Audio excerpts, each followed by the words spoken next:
The fire crackled between them like a living thing, and when Andrew Fairchild finally spoke, his voice came out low and rough, scraped clean of every pretense he had carried across 1,000 miles of open country. "I have slept under stars for years," he said, "and this feels different." Elvira Donnelly did not look at him right away.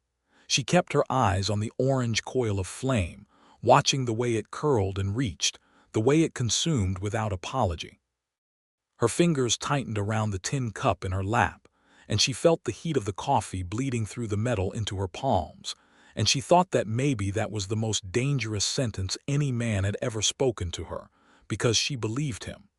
She believed him completely, and that terrified her down to the marrow. Outside the small ring of firelight, the Arizona territory spread itself in every direction like a dark and limitless secret.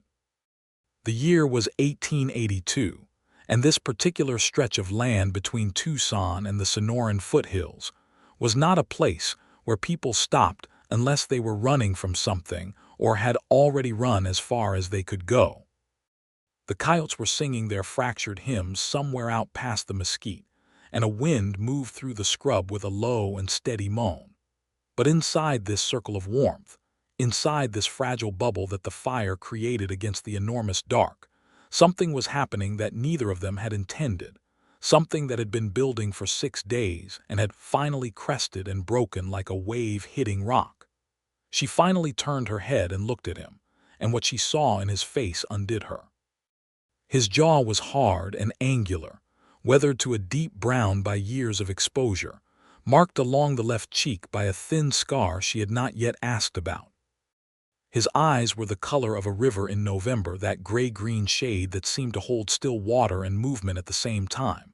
He was not looking at the fire, he was looking at her, and there was nothing hidden in that gaze, no dark motive, no calculation.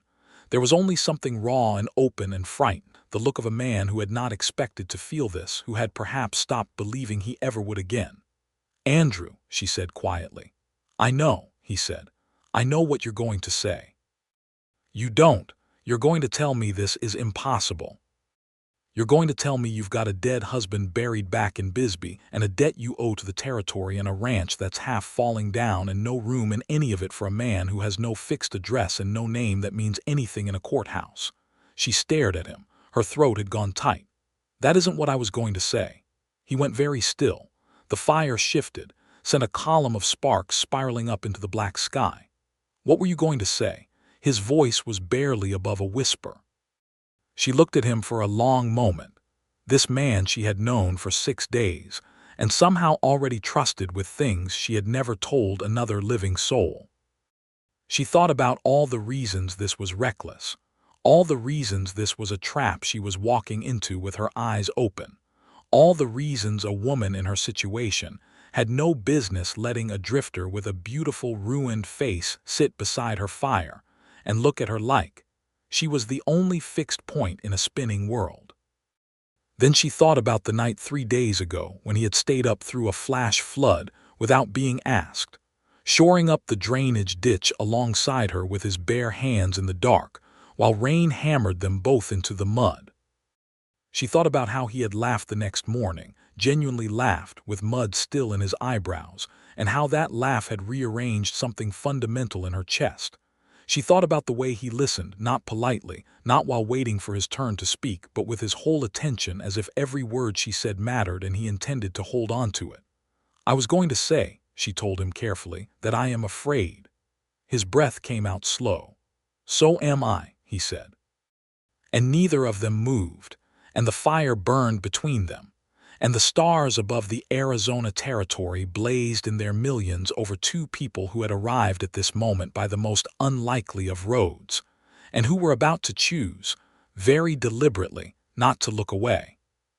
To understand how Elvira Donnelly and Andrew Fairchild came to be sitting beside that fire in the late autumn of 1882, you have to go back 6 days, to a Thursday morning so dry and bright it made your eyes ache, when a horse limped into the yard of the Donnelly claim, and its rider nearly fell out of the saddle trying to dismount.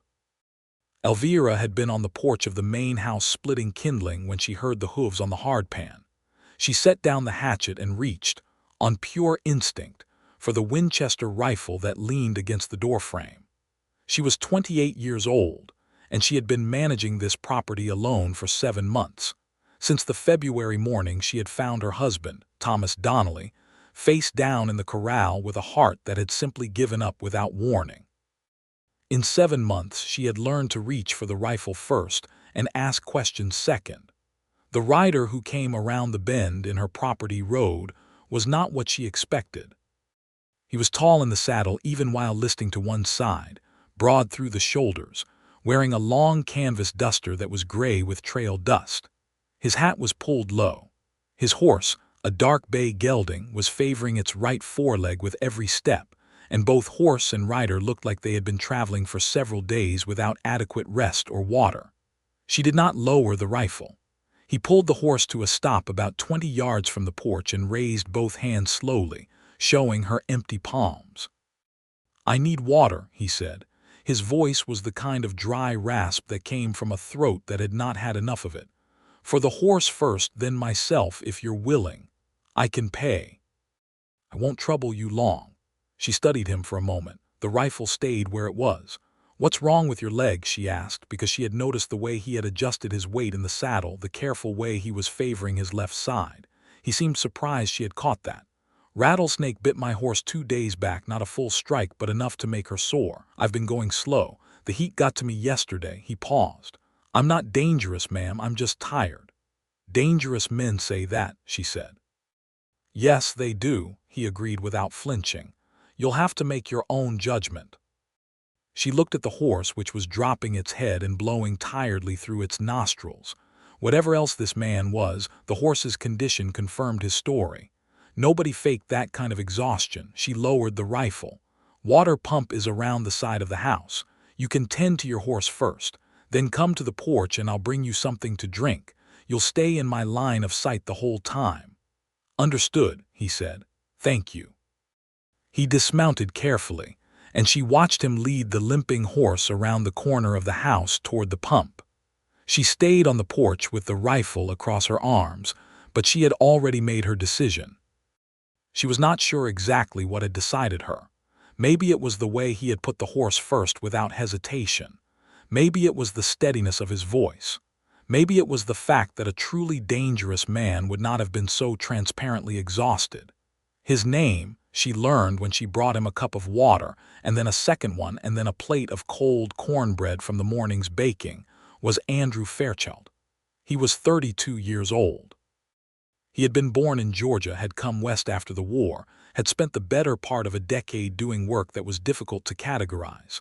Some cattle driving, some scouting, some work that he described as surveying in a way that made her think there were details he was leaving out. He had no permanent home. He had been heading north toward Flagstaff, looking for work with a lumber outfit someone in Tombstone had told him about. "You came south to go north," she said. He almost smiled. "I needed to avoid Benson." She did not push that. A man who needed to avoid a particular town usually had a reason that was either very good or very bad, and she had learned that the difference between those two things in the Arizona territory often depended entirely on which side of a dispute you were standing on. What she did not expect was for the conversation to keep going. She had intended to give him water and cornbread and send him on his way, but the horse needed at least a day's rest, and Andrew Fairchild, once he had taken the edge off his thirst and hunger, turned out to be the kind of person who was genuinely interesting to talk to. Not in a showy way, not in the way of a man performing his own intelligence or trying to impress. He was curious, and he listened, and he had opinions that were considered rather than reflexive. He asked about the ranch, and she told him the truth, because she was tired of performing optimism for the benefit of people who could not help her anyway. The Donnelly claim was 160 acres, a homestead grant from 1878 that Thomas had worked with tremendous energy and genuine hope for 4 years before his heart killed him. There was a small herd of cattle, 43 head at last count. There was a kitchen garden that was the only thing on the property she was genuinely good at managing. There was a barn that needed re-roofing before winter. There was a debt to the First Territorial Bank of Tucson, not an enormous debt, but significant, and she had been making payments on it for 7 months by selling beef and occasionally taking in laundry from the families in the nearest settlement, a tiny outpost called Riordan's Crossing about 8 miles east. Thomas had been the one who understood cattle. She had learned in 7 months what she could, but there was a difference between knowing how to manage a small herd and actually knowing it the way a man who had grown up in it knew it. "Can you work cattle?" she asked. She had not planned to ask it. The words came out before she had fully decided on them. He looked at her over the rim of his second cup of water. "Yes," he said.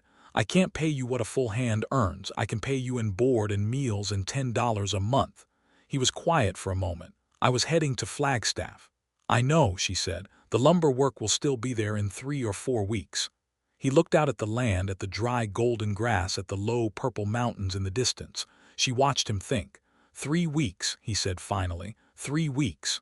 He nodded once. That was how it started. That was the business of it. The practical, sensible exchange of labor for compensation that gave both of them a frame to put around what was happening, a set of lines to stay inside, a way of being near each other that had an official justification. It was a common enough arrangement in the territory, a widow hiring a drifter for short-term work, and neither of them had any expectation that it would become anything more than that. The first 2 days were professional and correct.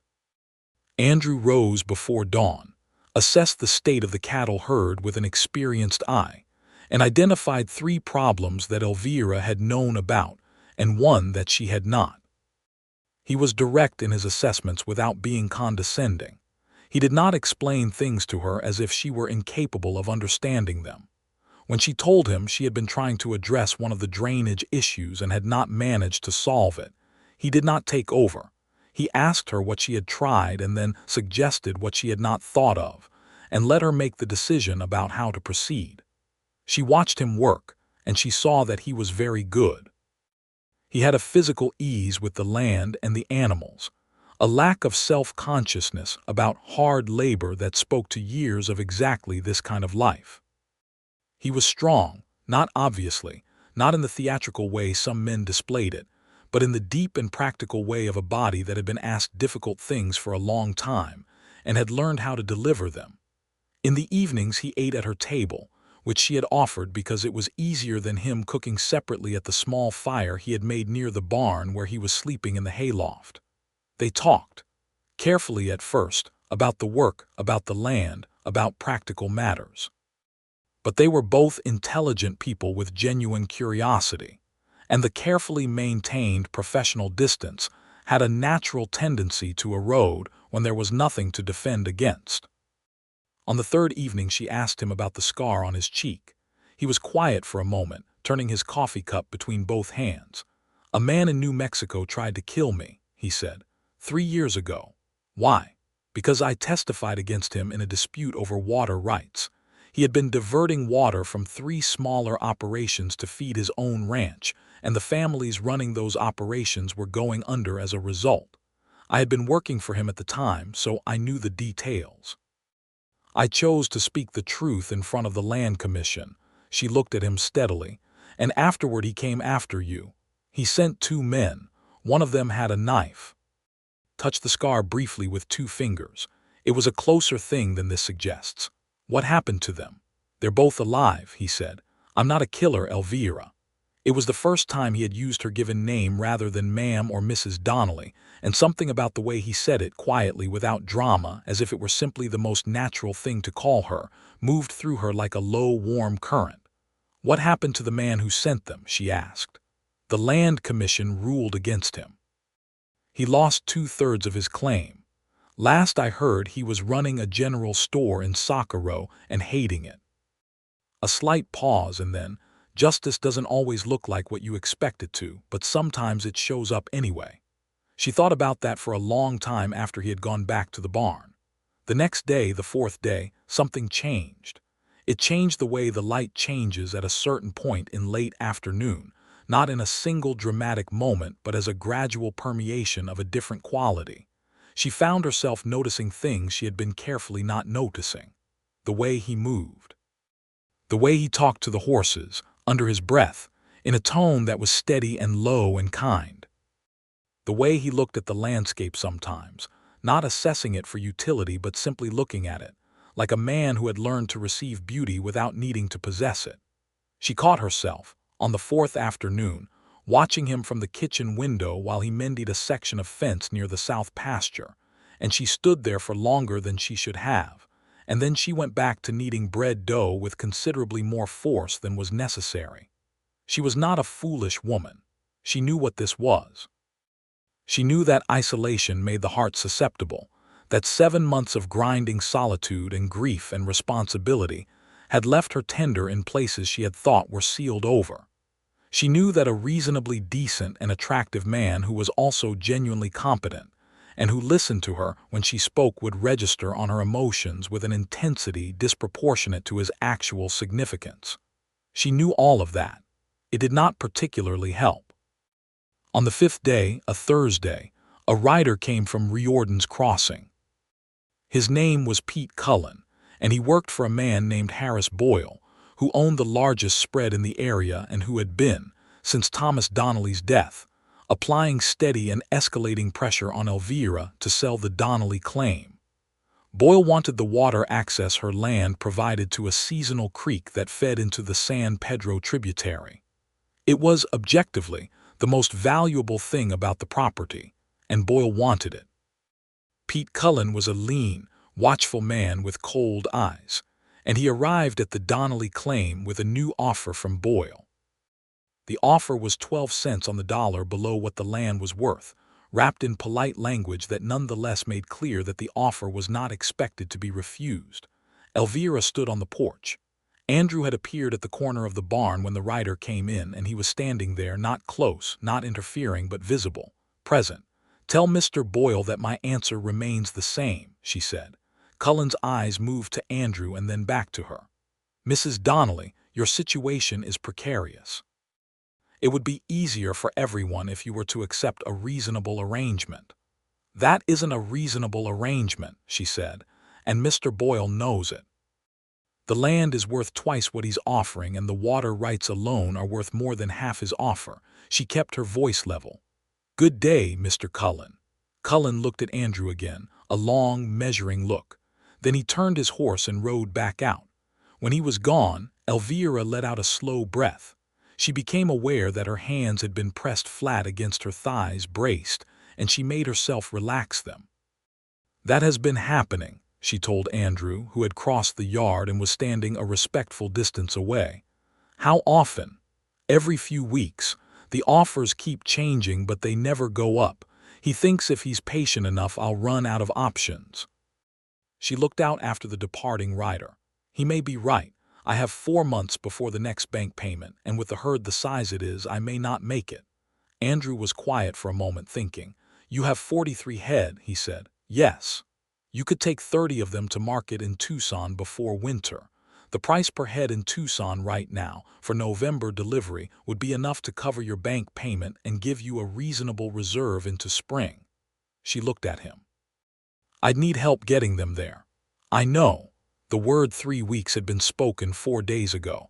There were 19 days left in their arrangement. A cattle drive to Tucson and back would take most of them. "I wasn't asking you to extend the arrangement," she said carefully. "I wasn't offering out of obligation," he said just as carefully. They looked at each other for a moment, both of them very aware of the thing that had been quietly building in the space between them, both of them holding their positions on either side of it. "All right," she said at last. "All right," he agreed. That night was the 5th night, and she could not sleep. She lay in the dark of the room that had been hers and Thomas's, staring at the ceiling, listening to the coyotes and the wind. Thomas Donnelly had been a good man. She had liked him genuinely, and she had grieved for him genuinely, and the grief had been real and had changed her, and she still thought of him with a quiet, steady fondness that she suspected she would carry for the rest of her life. But she had not been in love with Thomas Donnelly the way you read about in books. Theirs had been a practical marriage between two people who respected each other and wanted the same kind of life, and she had not felt ashamed of that because it had been true and honest and had served them both well. She was not sure she had ever been in love the way she was reading about in Andrew Fairchild's silences. She told herself this was reckless.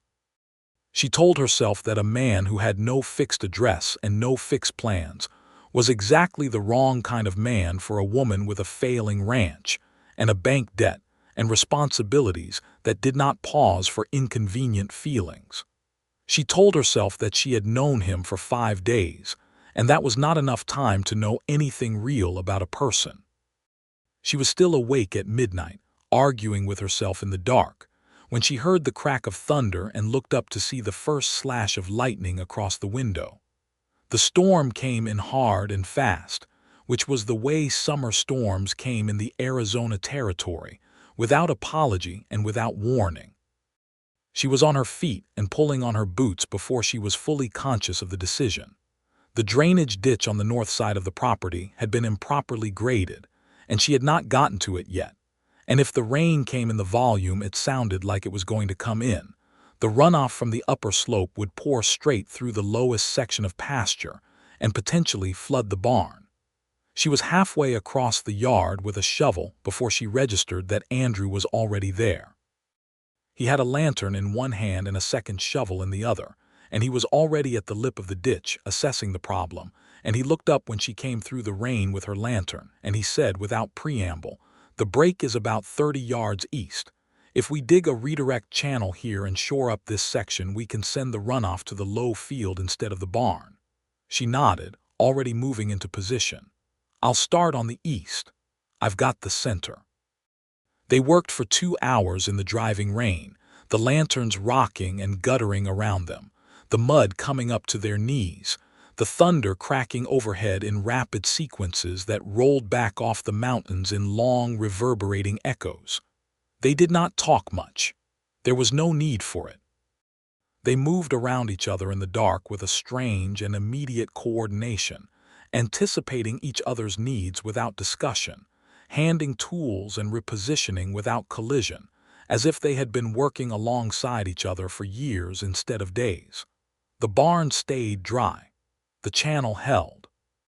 At some point after 2 in the morning, the rain slowed and then stopped, and they stood knee-deep in mud at the edge of the ditch and looked at what they had done. And the moon came out from behind the last of the storm clouds and turned everything silver. Andrew looked at her, and they were both absolutely filthy, and the lanterns were swinging in the remaining wind, and she was shaking a little with cold and exhaustion, and he laughed.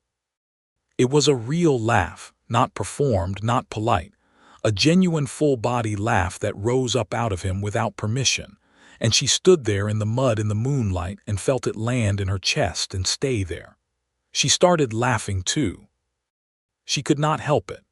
The absurdity and the relief and the exhaustion and the moonlight and the mud all combined into something that demanded expression, and they stood there in the remains of the storm and laughed together, and something between them shifted irrevocably.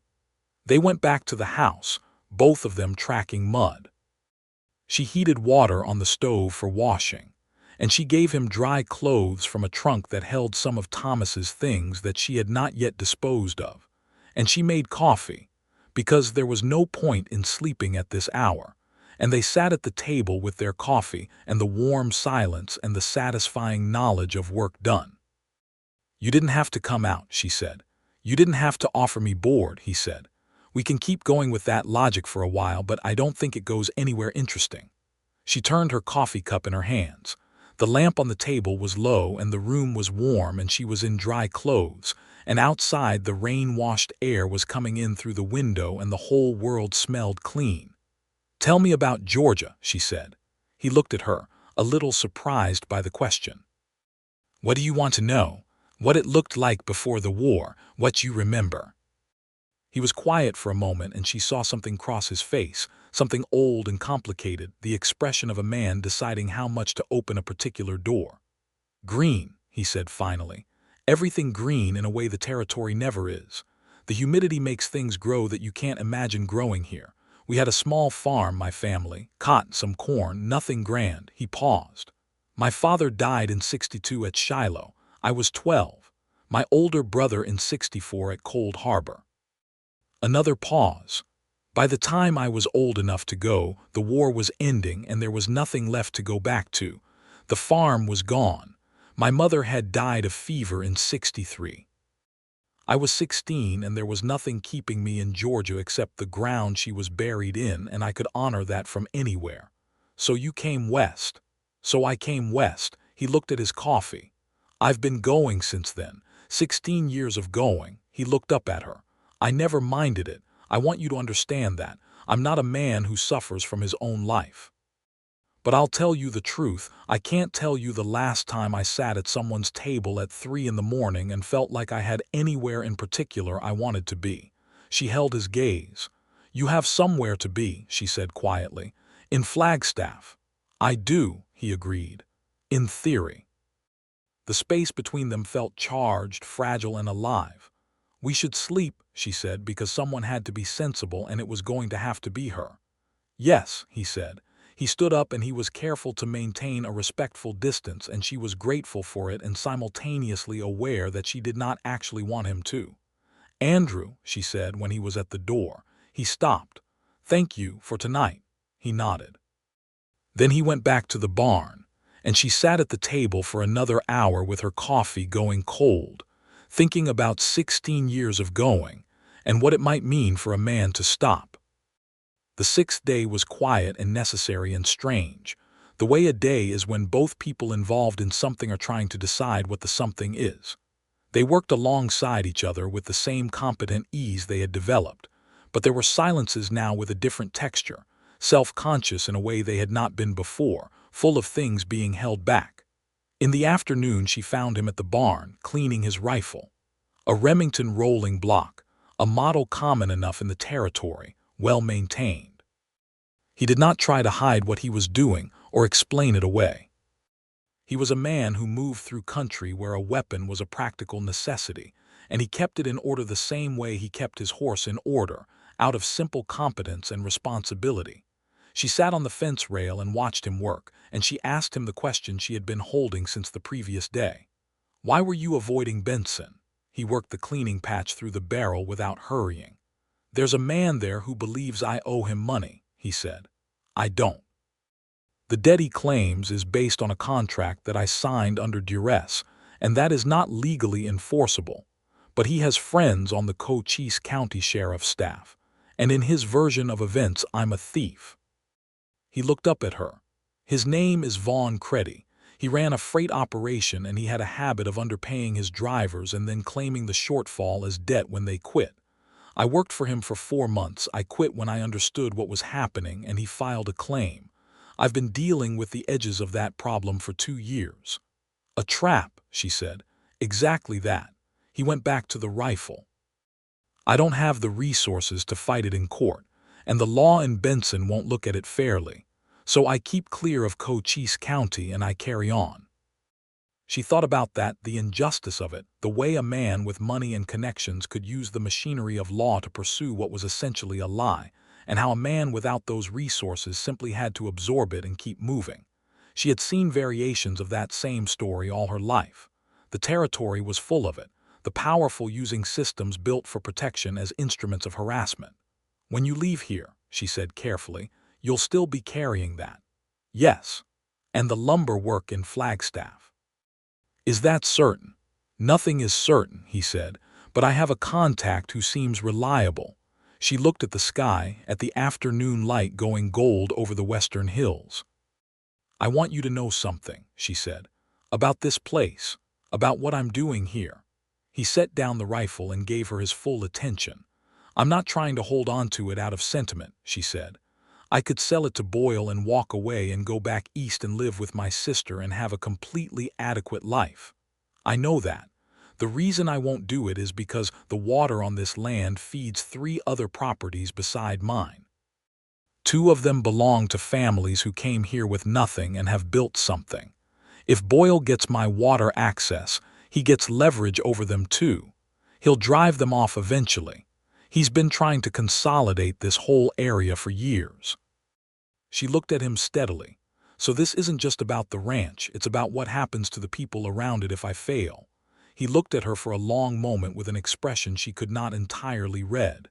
You're carrying a lot, he said quietly. Everyone out here is carrying a lot, she said. Yes, but not everyone carries other people's weight along with their own. She shook her head. It's not a burden, it's just the right thing. He picked up the rifle again, but she thought she saw something change in his face, some settling or deepening, and when he went back to the cleaning, he was smiling very slightly, and she thought that was probably the most dangerous thing she had seen in the past 6 days. That evening she made a real supper, not the practical quick meals she had been producing, but a proper one, with the last of the autumn vegetables from the garden and the smoked pork shoulder she had been saving, and biscuits. He came in from washing at the pump and stopped in the doorway when he smelled it, and she saw from his face that it landed on him in some deep and private place, the smell of a real meal in a warm kitchen, and she understood then that he had been going without that for a very long time. They ate slowly, talking about smaller things, about books they had read, which was a more productive conversation than either of them expected, since she had brought a box of her father's books west with her, and she had been reading steadily through them. He had read less systematically but had covered a surprising range, including a battered copy of Darwin's On the Origin of Species that he had found in a mining camp in Nevada and read twice. You don't find it troubling? She asked. Religiously, I mean. I find it extraordinary, he said. I find it one of the most beautiful things I've ever read. The idea that everything is connected, that every living thing is related to every other one through this long, slow conversation that the earth has been having with itself for millions of years. He shook his head. That doesn't take anything away from whatever made all of it. If anything, it makes it bigger. She looked at him across the table and thought that this man was going to Flagstaff in under 3 weeks, and that she was going to feel the absence of him in the way you feel the absence of a sound you didn't know you had stopped hearing. After supper, they sat on the porch because the night was cool and clear, and the stars were enormous overhead, and she brought a second cup of coffee for each of them. She did not intend to say much. She was content with the quiet. But he looked up at the sky for a long time, and then he said something she had not expected. I was going to keep going anyway, he said. Even if you hadn't offered the work, I was going to stop for a day and keep going. She looked at him, but I told myself the horse needed the rest, he continued, still looking at the stars. She did, but that wasn't the only reason I stayed. She held very still. I haven't let myself want to stop anywhere, he said. In a long time, there's always been a reason to keep moving. Sometimes the reasons were practical. Sometimes they were just habits that I'd stopped examining. He lowered his eyes from the stars and looked at her directly. I like it here. The words were simple and he said them simply, but she heard what was underneath them, and she looked away toward the dark yard because she did not know yet what to do with the feeling that rose in her. They said good night shortly after that, and it was formal and careful and a little strained, and she went inside and stood in the dark front room and pressed her palms flat against her sternum as if she could hold something still by force. The next morning, the 7th morning, she went to Riordan's Crossing to post a letter to the bank and buy supplies. She asked Andrew if he needed anything, and he gave her a short and practical list: flour and gun oil and a new pair of work gloves, and she added these things to her own list and hitched her horse to the wagon and went. Riordan's Crossing was 8 miles of bad road, a small settlement with a general store, a post office, a saloon, a farrier, and a population of about 40 people, most of whom had been here longer than she had and most of whom knew her on sight. She posted the letter, bought the supplies, and exchanged the short and courteous conversations that constituted social life in a settlement this size. It was at the post office that she ran into Mabel Stroud, the wife of the man who owned the second of the 2 properties that depended on the water access from her claim. Mabel was a compact, efficient woman in her 40s with 7 children and the energy of 20 horses, and she had been a friend and an ally since the beginning. "I heard Boyle sent another offer," Mabel said, helping Elvira load her supplies into the wagon. "He did. Same answer. Same answer." Mabel looked at her. "How are you managing?" "I have help at the moment, a hired hand." She kept her voice neutral. "He's competent with cattle. We're going to take 30 head to Tucson before November." Mabel studied her with an expression that suggested she was hearing more than the words. "A hired hand," she said. "Yes." "Is he decent?" "Very." "Young?" "32. Said Mabel. "Mabel, I didn't say anything. You were about to. I was going to say that you have every right to whatever piece of happiness you can put your hands on, Elvira, and that Thomas Donnelly, God rest him, would say the same." Elvira looked at the street, at the dust and the horses tied to the rails outside the saloon, at the ordinary busy life of a frontier settlement. "I don't know what you're talking about," she said. "No," said Mabel, completely unconvinced. "I'm sure you don't."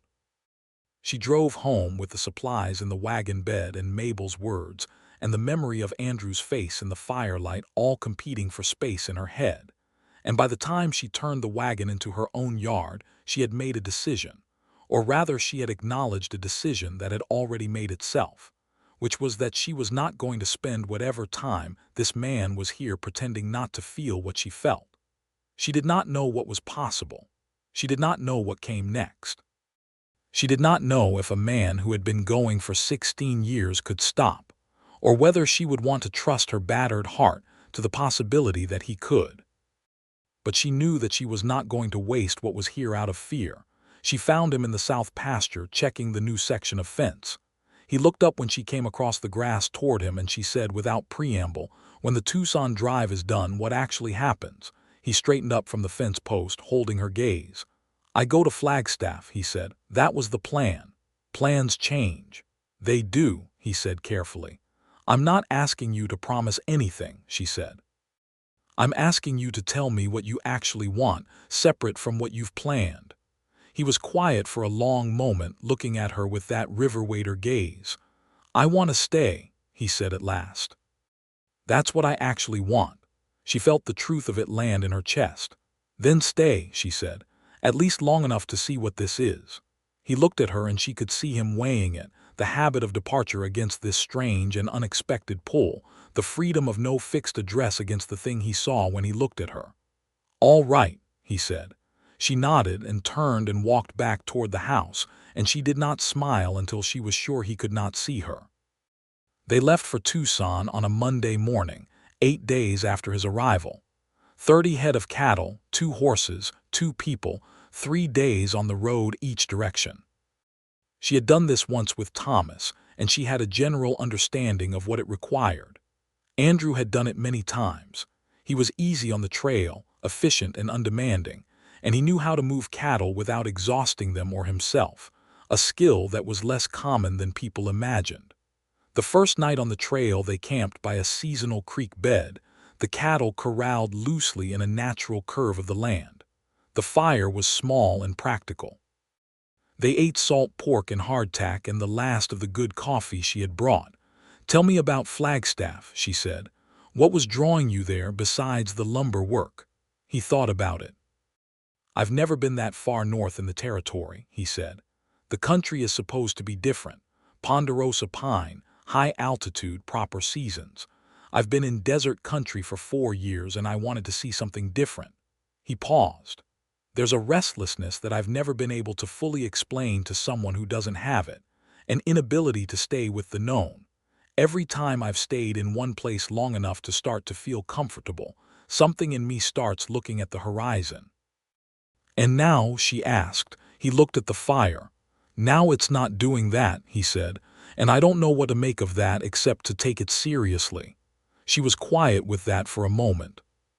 "I need to tell you something," she said. "Something that isn't easy to say." He waited. "I was not in love with my husband," she said. "Thomas was a good man and I cared for him sincerely, and I grieve him the way you grieve someone who was genuinely part of your life. But it was not the kind of love that I used to read about and wonder if it was real. It was a partnership, a good one." She looked at the fire. "I've spent 7 months telling myself that that's fine, that most marriages are like that the other kind is probably a story people tell themselves." She looked up at him. "But I'm starting to think I was wrong." He looked at her with an expression that was careful and tender and a little undone. "I've been telling myself a version of the same story," he said. "That I'm better alone, that attachment is a liability in the kind of life I live, that the freedom of no fixed place is worth what it costs. And I've been sitting beside your fire every night this week thinking about how badly I want a fixed place to come back to." She held his gaze across the small fire.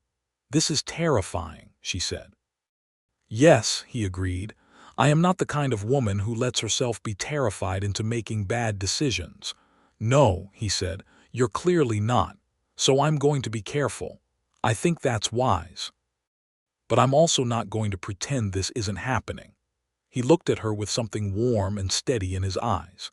"Neither am I." The second night on the trail, he reached across the space between them as they sat at the fire and took her hand in his. He did not say anything. He held it.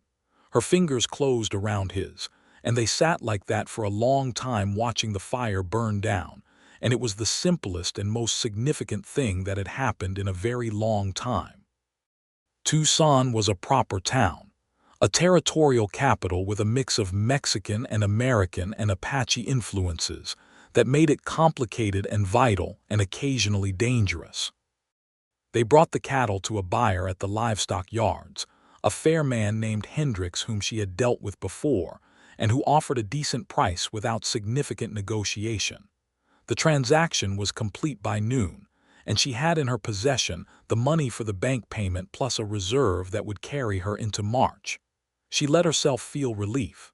Real relief, the loosening of a tension that had been in her shoulders for 7 months.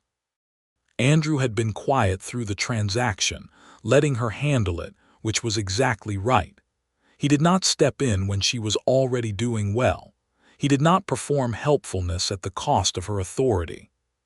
He stood at the edge of the exchange, monitoring the surroundings the way a man with his kind of experience automatically did, and she was aware of his presence as a kind of steady backing, available but not intrusive. They stayed a night in Tucson at a respectable boarding house, separate rooms, before making the return trip. In the afternoon, she went to the bank and made the payment and came out of the building into the bright afternoon feeling lighter than she had since February. She found Andrew at the supply store, adding to their trail provisions. She came in and stood beside him at the counter and said, very quietly so only he could hear, "Done." He turned and looked at her face, and the smile that came onto his was so genuine and warm that she felt it like sunlight. "Then this has been a good trip," he said. "Yes," she said. "It has." They ate supper at a restaurant that evening, a luxury she would not normally have permitted herself, but the relief of the bank payment made her expansive. The restaurant was run by a Mexican family, and the food was excellent. And they sat across from each other at a small table by a window and talked for 3 hours without noticing the time. She told him about her childhood in Ohio, about her father who had been a school teacher and had given her books and arguments in equal measure, about her mother who had been quietly fierce and deeply practical, about the combination of those two things that had produced in Elvira a woman who could quote poetry and also fix a wagon axle. She told him about coming west with Thomas when she was 23, about the first year when everything had been hard and new and brilliant with the shock of different light. She told him about the way the desert had gotten into her, slowly, the way it gets into everyone who is paying attention, until it stopped being alien and started being home. He listened to all of it as if it were precious, as if he were collecting her. When they rode back from Tucson across the 3 days of trail, there was a different quality to the time. The business was done. The practical justification for his presence was thinning.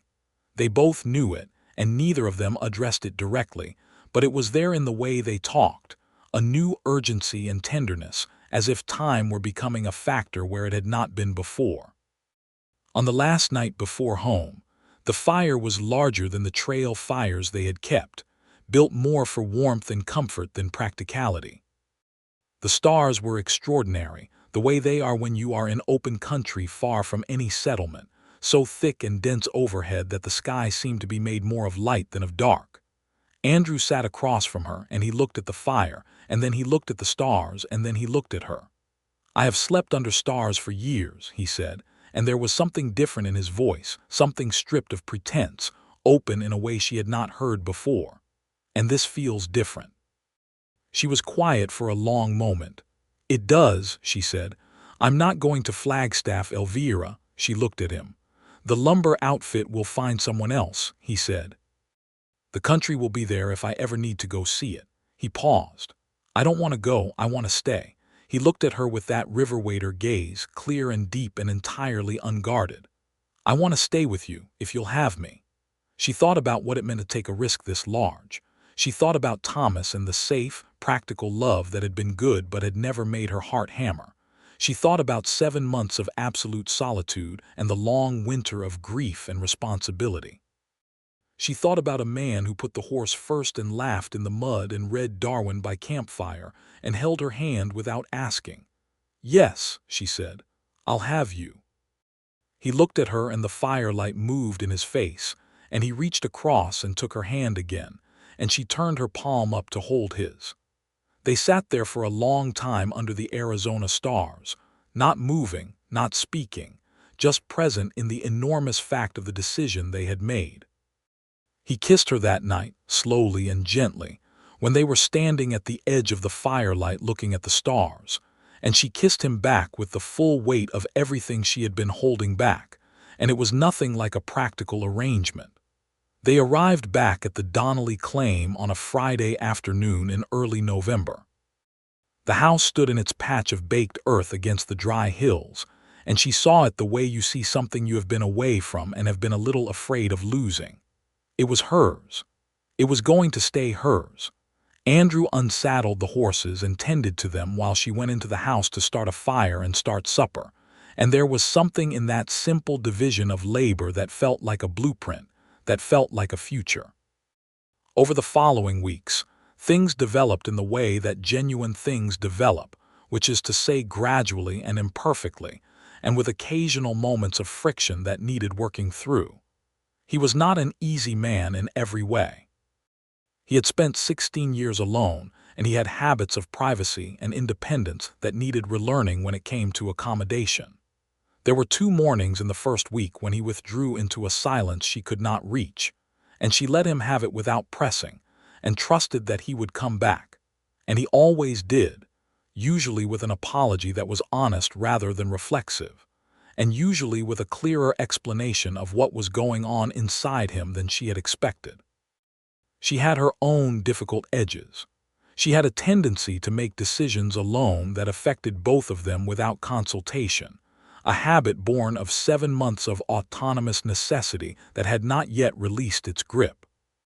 The first time she did it, deciding to accept a cash arrangement from Mabel Stroud for shared use of the water access without telling him first, he did not argue about the decision itself, which he thought was entirely reasonable, but he told her quietly that he would like to know about things that affected the claim before they were finalized.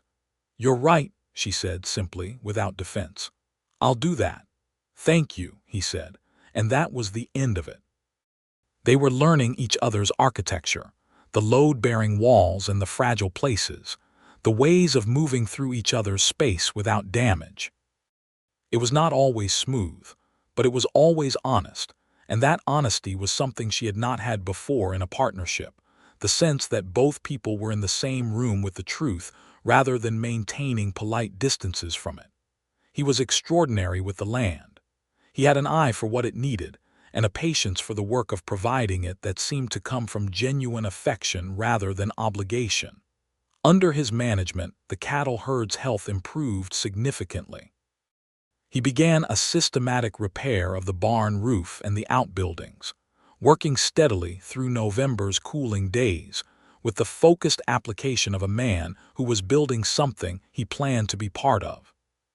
She watched him and felt something she did not have a word for yet, a layered and complex warmth that was partly desire and partly admiration, and partly the deep and settling comfort of recognizing in someone else a person who matched your own seriousness. In December, he proposed to her. He did not have a ring. He told her this directly, told her he could get one when they were next in Tucson, but that he did not want to wait for a piece of metal to say what he needed to say, and he said it across the kitchen table on a cold December morning over coffee, simply, without theatrical kneeling or elaborate preamble. "I want to marry you," he said. "I want this to be my home and yours, and I want to build something real here with you. I understand that is a significant thing to ask, and I'm not asking lightly." She looked at him across the table, at this man with his honest eyes and his scarred cheek and his hands that knew how to work and his voice that always told her the truth. "Yes," she said. "Same answer as last time." He laughed, that real laugh, and reached across the table for her hand. The Vaughn Creddy problem did not go away by itself. In January, a man arrived at the Donnelly claim riding a county horse from Cochise County, with a piece of paper that he presented to Andrew as a warrant.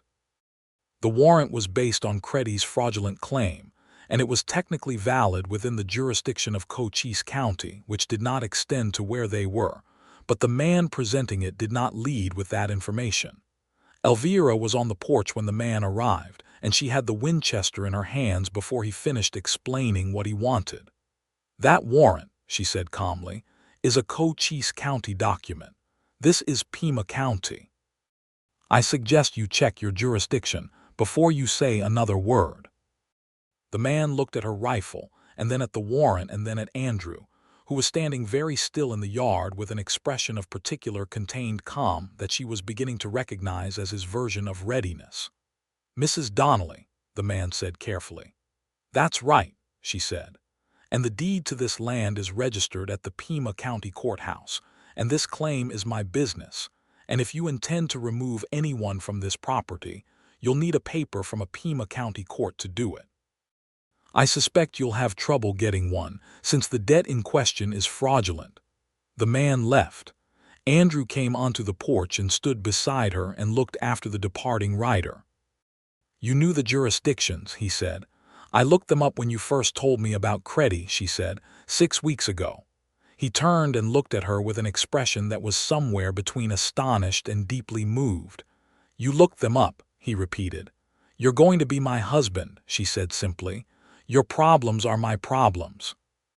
He looked at her for a long moment, and then he pulled her into his arms and she went, and he held her against his chest, and she could feel the tension going out of him, the long-held anxiety of a man who had been carrying a threat alone for 2 years and had just discovered he did not have to anymore. "We should go to Tucson and file a formal counter to Creddy's claim," she said, her voice slightly muffled by his shoulder. "With the right paperwork we can get the warrant vacated. I spoke to a lawyer in Tucson when we sold the cattle. He thinks there's a strong case." Andrew pulled back and looked at her face. "When did you speak to a lawyer in Tucson?" "While you were at the supply store. I asked about it when I went to the bank." She held his gaze without apology. "I probably should have told you." He shook his head slowly, and the look on his face was something she was going to remember for the rest of her life. "You are remarkable," he said. "I'm practical," she said. "There's a difference." He kissed her forehead. "There isn't when it's you." They went to Tucson in February, a year to the month after Thomas Donnelly's death. They went first to the courthouse where Elvira had already prepared, with the help of the lawyer, the documentation for the counter to Creddy's claim. The hearing was brief, and the magistrate was not sympathetic to a Cochise County warrant being used to pursue a man in Pima County over a contract dispute that a cursory review suggested was not a legitimate debt. He granted the counterfiling and issued a notice to the Cochise County Court that any further pursuit of Andrew Fairchild for the Creddy matter within Pima County jurisdiction would be considered harassment and would be dealt with accordingly. Andrew came out of the courthouse into the February sunlight and stood on the steps and breathed slowly. "It's not completely over," she said. "Creddy can still pursue it in Cochise County proper." "I know," he said, "but I won't be going to Cochise County." "So effectively it's done." He looked at the sky. 2 years of that following me. It's not following you anymore." He looked down at her, this man she was going to marry, with the long scar and the honest eyes, and she saw in his face the particular expression of someone who has been burdened for a long time and has just set the burden down. "No," he said, "it's not." They got married on the first Saturday of March, 1883, in the small parlor of the Donnelly claim, with Mabel Stroud and her husband Elias as witnesses, and a circuit minister who came through the territory twice a year, and who performed the ceremony with genuine warmth and only minor embellishment. Elvira wore a dress she had mended and altered herself, gray-blue wool, the best thing she owned. Andrew had acquired a new shirt and had his boots properly polished for the occasion, and when he came in from the barn and she saw him standing in the parlor doorway, she thought she had never seen anyone look so deliberately present, so consciously choosing to be exactly where he was. The ceremony was brief. They exchanged vows in straightforward and sincere language, promises they had already been keeping for 3 months without the official frame. And when the minister said they were married, Andrew kissed her in front of Mabel and Elias and the minister, and did not make it brief, and Mabel made a noise that was somewhere between a laugh and a sob, and Elias shook Andrew's hand with the vigor of a man who approved completely. Mabel had brought food, more than was necessary for 5 people, pies and smoked meat, and a small sugar cake that she presented with tremendous ceremony. And they ate and talked and drank the 1 bottle of good whiskey that Elias had brought as a wedding gift. And outside the March wind was starting to soften toward spring, and the fire was going strong, and the claim that had been Elvira's alone for 14 months was changing its character, becoming theirs. Later that night, when the Strouds had ridden home and the minister had continued on his circuit route and the house was quiet, Elvira sat in the parlor with the last of the fire and Andrew sat across from her, and she looked at him and felt something settle in her that had been unsettled for a very long time. "Are you happy?" she asked. He looked at her steadily. "Yes, are you?" "Yes," she said, genuinely. He reached over and put his hand on hers. "Then that's everything." Spring came to the Arizona territory in the way it always did, with violence and tenderness in equal measure. Cold mornings and warm afternoons, sudden rains that turned the desert floor briefly green, the reappearance of birds that had been absent since October. The cattle came through the winter in better condition than they had any right to, given the previous year's difficulties, and Andrew had a plan for expanding the herd modestly in a way that would increase yield without overextending the land's capacity.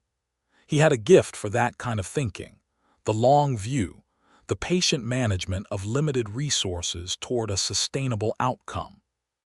He had also, with Elvira's full agreement, written to the lumber outfit in Flagstaff to say he would not be coming. He wrote the letter without regret, or if there was a flicker of it, he folded it into something that looked like simple decision and peace.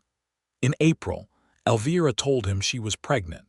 She told him in the morning before coffee, because she could not wait for coffee, and his face went through 3 or 4 rapid expressions before settling on something that was purely, uncomplicated joy. "Are you well?" was the first thing he said.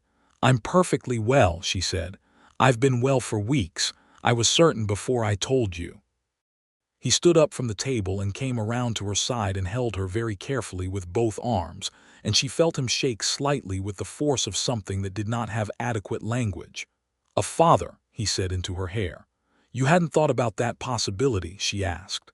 "I had thought about it. Thinking about it and knowing it are not the same thing." He pulled back and looked at her face. "Are you happy about it?" "Andrew," she said, "I'm the happiest I have ever been." He kissed her then, and outside the April morning was gold and clear, and the horses in the pasture were moving quietly through the new grass, and the world had a particular quality of rightness that she was going to remember for the rest of her life. The summer of 1883 brought heat and 2 complications. The first was Harris Boyle, who sent a new offer in June, the most aggressive one yet, this time with a letter from a Tucson lawyer claiming that there were questions about the legitimacy of the original 1878 homestead grant. Elvira read the letter twice, recognized it for exactly what it was, which was a fabricated legal threat designed to rattle her into selling, and wrote a response that was calm and direct and referred to her own lawyer. Andrew read both letters.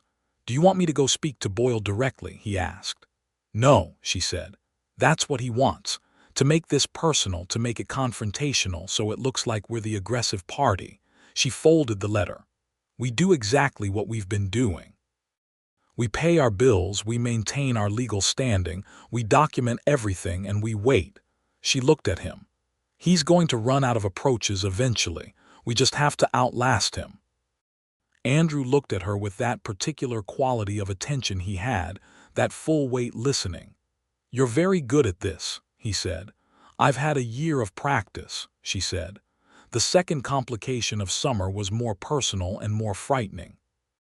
In early July, Andrew was kicked by a horse while working in the corral, a bad strike to the ribs that left him unable to move comfortably for 3 weeks, and which turned out, when she took him to see the doctor in Riordan's Crossing, to involve 2 cracked ribs and a badly bruised third. The doctor wrapped him and ordered rest, and Andrew accepted this with the patient resignation of a man who had been injured in worse ways before. But Elvira spent several days before the diagnosis in a state of controlled terror that she recognized, in its aftermath, as something important to examine.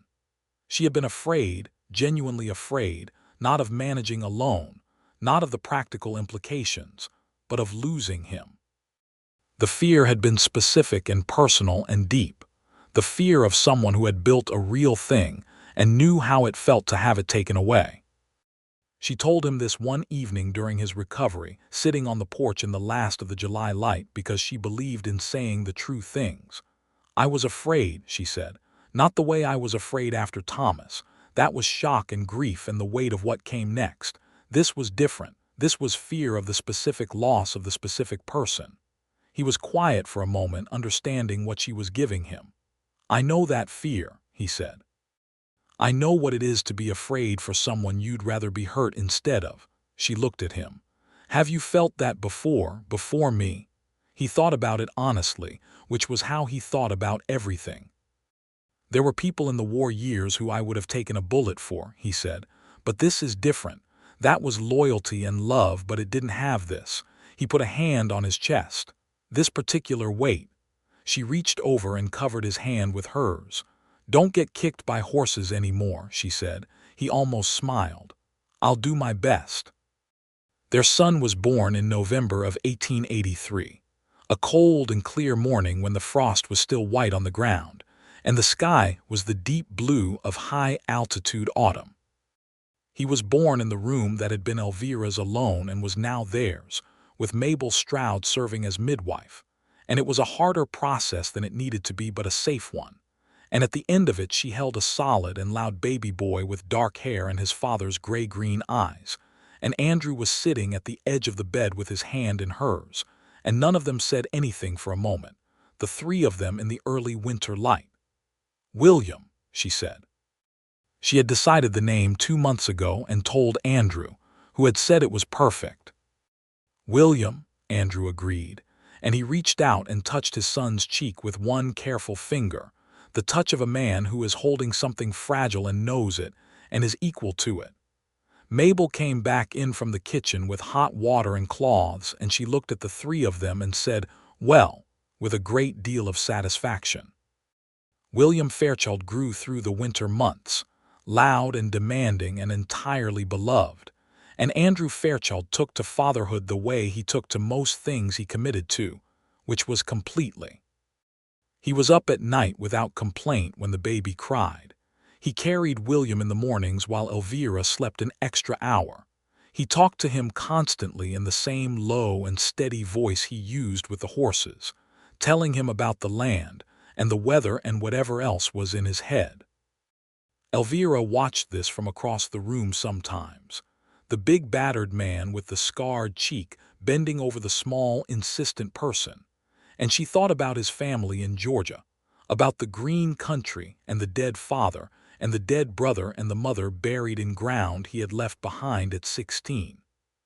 She thought about what it meant to this man to have a family again, something his own, built on land that he had chosen.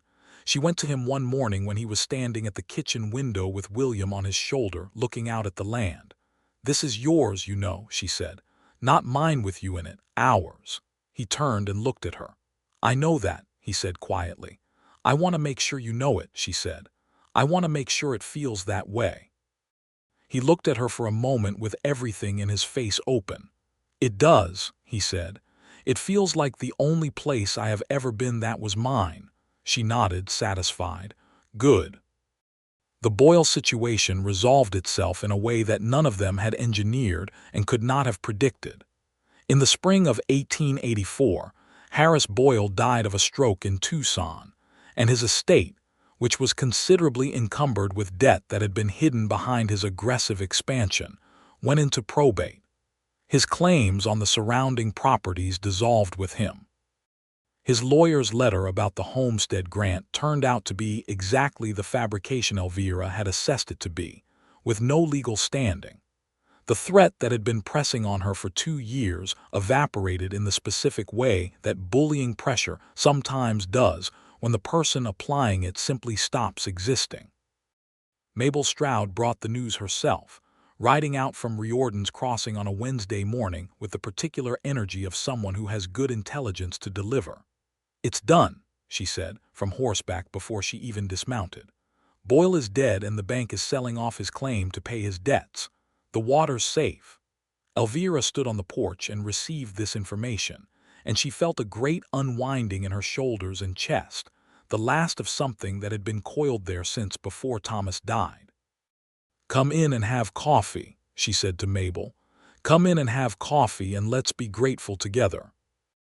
Andrew came in from the pasture when he saw Mabel's horse, and Elvira told him, and he stood in the kitchen with his coffee cup and listened to Mabel's full account of Boyle's death and the probate situation.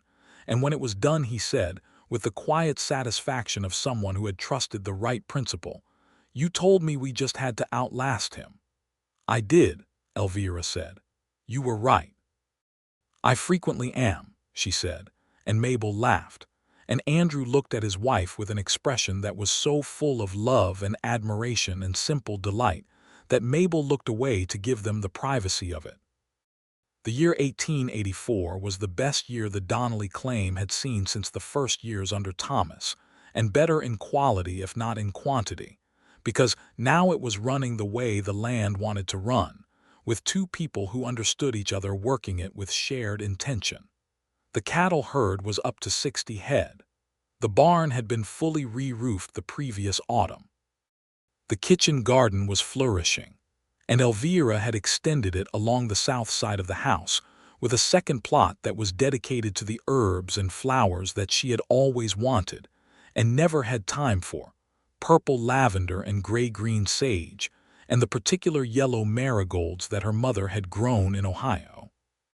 William was 7 months old and exploring the world with the focused intensity of a small person, discovering that it was much larger and more interesting than he had initially been led to believe. He had Andrew's eyes and Elvira's stubborn mouth, and a laugh that could fill any room. In the evenings, when the work was done and William was sleeping, Elvira and Andrew sat on the porch or at the kitchen table and talked the way they had always talked, with the same curiosity and attention and lack of performance. They disagreed sometimes.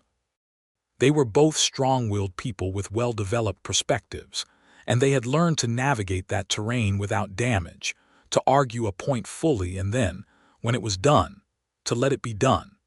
She was reading more now that there was a little more margin in the days, working through her father's books again, and supplementing them with whatever came into the settlement through the general store.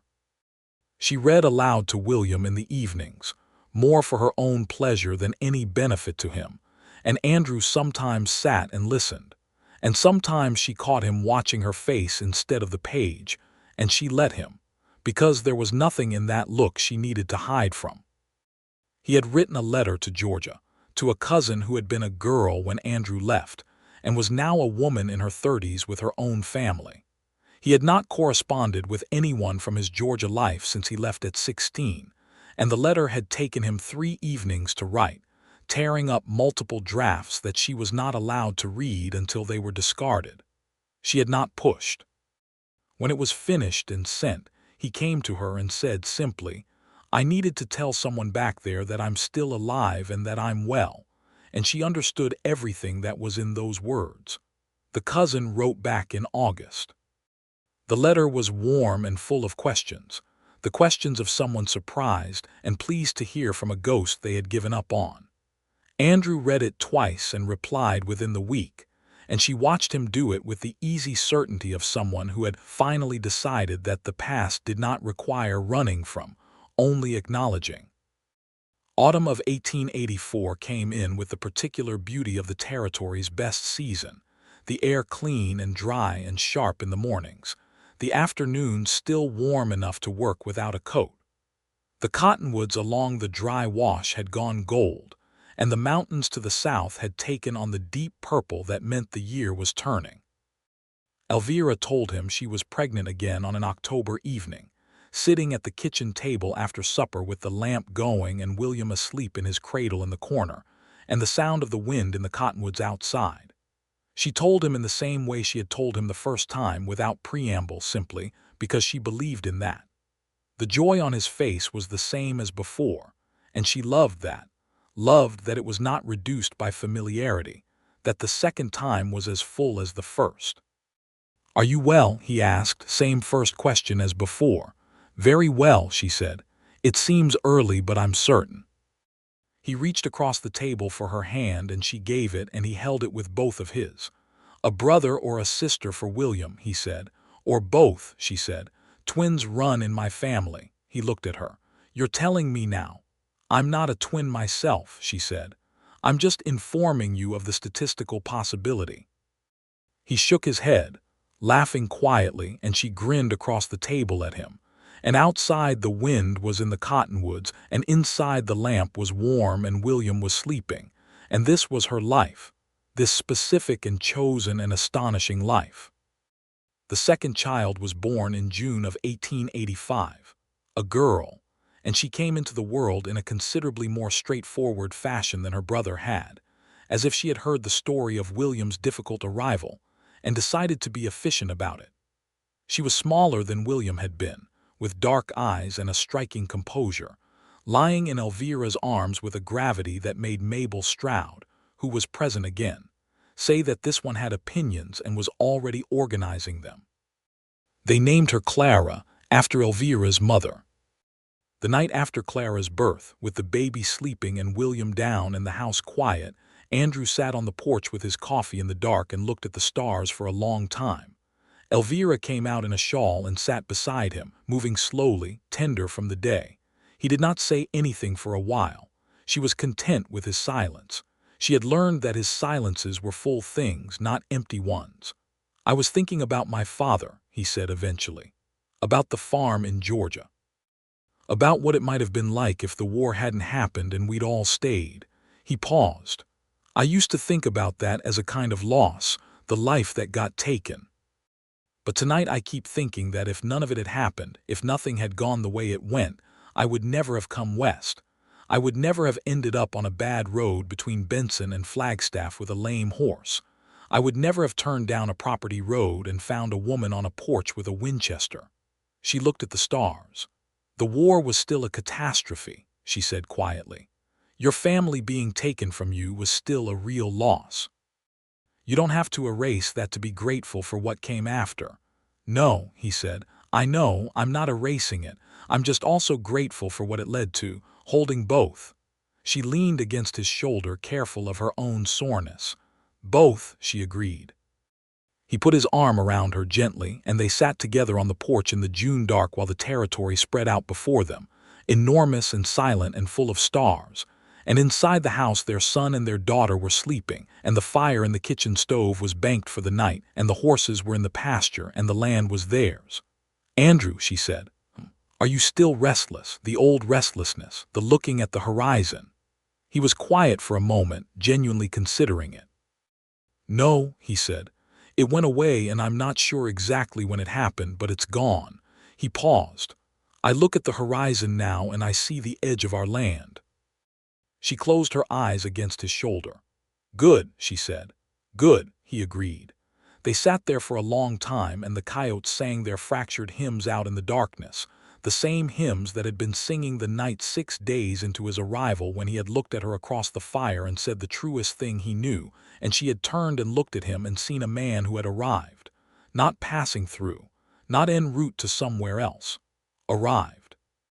The stars burned overhead in their thousands, the same stars he had slept under for 16 years and would sleep under for the rest of his life, but different now in the specific and irreducible way that everything is different when you have someone to share it with, when the darkness is not empty around you, but full of the presence of a person who knows you and chooses you, and who has their own deep and complex interior that you get to spend your life discovering. They were 32 and 29, and they were just starting. The years settled into themselves the way good years do, with the rhythm of seasons and work and the particular pleasures that come from a life that has been built with intention. William learned to ride before he was 3, on a small and patient pony that Andrew acquired from the Stroud family, and he approached it with a fierce and focused seriousness that was entirely his mother's, sitting straight-backed in the little saddle with his jaw set, while Andrew led the pony in wide circles around the yard. Clara walked at 10 months and ran at 11, and spent the better part of her second year falling down and getting up again with a stubborn equanimity that made everyone who witnessed it feel obscurely reassured about the future. Elvira began teaching both children formally in the evenings, as her father had taught her, books and mathematics and the history of the land they lived on, including its complicated and difficult aspects, the displacement of the Apache people, the brutality of the cattle wars, the particular injustices that shaped the territory. She believed children should know the world as it was, not as someone wished it to be, and Andrew supported this completely and added to the lessons his own knowledge of the natural world, the geology and the botany and the animal life of the desert, turning the kitchen table into a kind of school that was unlike any school but was deeply, practically educational. He had written 3 more times to the cousin in Georgia, and the correspondence had thickened into a genuine reconnection. In the spring of 1886, the cousin, whose name was Georgia Ann, wrote to say that she was considering coming west with her husband, who was a carpenter and a good man, she said, and was interested in the opportunities that the territory presented. Andrew wrote back with detailed and honest information about what the territory was and wasn't, what it asked of people, what it could offer. Georgia Ann and her husband arrived in Tucson in the fall of 1886 and made their way to Riordan's Crossing and eventually settled there, the carpenter finding steady work among the growing population, and Elvira acquired a friend in Georgia Ann who was, in her own way, as fierce and funny and clear-eyed as Mabel Stroud, and for the first time in years her social world felt full. In the winter of 1886, Elvira became pregnant for the 3rd time. This one, she told Andrew on a cold January morning, was going to be the last, not because she did not value the children they had, but because she was 31 and had 2 small people demanding her full attention and a ranch to run, and she intended to do all of those things well. He agreed with her completely, and they were both practical about it, and the 3rd pregnancy was the easiest of the 3, and in September of 1887, a second boy arrived into the household, smaller than William had been but strong, with his mother's dark hair and a loud and demanding personality that William found interesting and Clara found slightly exhausting. They named him Thomas. Andrew had suggested it, quietly and without pressure, saying that Thomas Donnelly had built this land and started what they were continuing, and Elvira had looked at him for a moment and then nodded, because yes, and because some things needed to be honored even when they were complicated, and because the man who had suggested it had enough security and enough love to make the gesture without it costing him anything. Thomas Fairchild grew into his name, stubborn and hardworking and full of appetite for everything, and by the time he was 2, he was following his father around the property with the specific determination of a person who intends to learn everything. The claim thrived. By 1888, the herd was at 80 head. The land was being managed sustainably and well. The bank debt was fully paid, and the Donnelly claim had been officially re-registered as the Fairchild claim at the Pima County Courthouse. A change that Elvira had initiated and Andrew had been moved by to a degree he did not fully hide. One evening in the autumn of 1888, on a night that was crisp and clear and full of stars, Elvira went out to the porch where Andrew was sitting with his coffee, and she sat beside him, and he put his arm around her and she leaned into his side, and they sat looking at their land in the dark. "Tell me something," she said. "What?" "Tell me something you've never told anyone." He was quiet for a long moment, and she could feel him thinking, not deflecting. "The night I arrived here," he said, "I was further gone than I let on. Not just the heat and the thirst. I had been on the road for 11 days, and the last 3 had been bad in ways I didn't want to explain to a woman who was assessing whether I was dangerous. I had been low in a way I couldn't account for. The way sometimes settles on you when you've been alone too long, and you've started to wonder what any of it is for." He paused. "When you lowered the Winchester and told me to take the horse to the pump, I sat on the fence rail, and for a minute I just put my head down and breathed, because something in me that had been very tightly wounded loosened the smallest amount." He was quiet again. "I didn't know yet what it meant. I didn't know it was the beginning of something. But I knew that that farm and that porch and that woman with the steady hands and the tired eyes mattered, and that was the first thing that had mattered in a while." She was quiet for a long time. "I lowered the Winchester," she said, "because your horse was exhausted. I made the decision based on the horse." He laughed softly. "I know." "And then you stayed because you were rational about the horse's recovery." "Yes. And everything else was subsequent. Everything good in my life since then," he said, "is subsequent to you and your horse." She laughed and leaned into him. "Andrew, Elvira, I love you," she said. She had said it many times. She intended to keep saying it. It was one of those things that needed saying regardless of how many times it had already been said. "I love you," he said, with the same simple and entire conviction he brought to everything he meant. Above them, the Arizona sky was enormous and brilliant, doing what it had always done, holding its stars without asking for acknowledgement, burning in its beautiful and indifferent and magnificent way. The same sky that had covered 16 years of a man going and going and going, and which now covered him here, stopped at last, home at last, in the best possible sense of a word he had spent a very long time learning to trust. The fire in the kitchen had burned down to coals, and in the rooms behind them 3 children were sleeping, and the horses were in the pasture, and the land stretched away in every direction under the dark. Their land, built and held and kept by 2 people who had met in the most ordinary way, a tired man and a cautious woman, and had chosen each other anyway, and had built something worth keeping.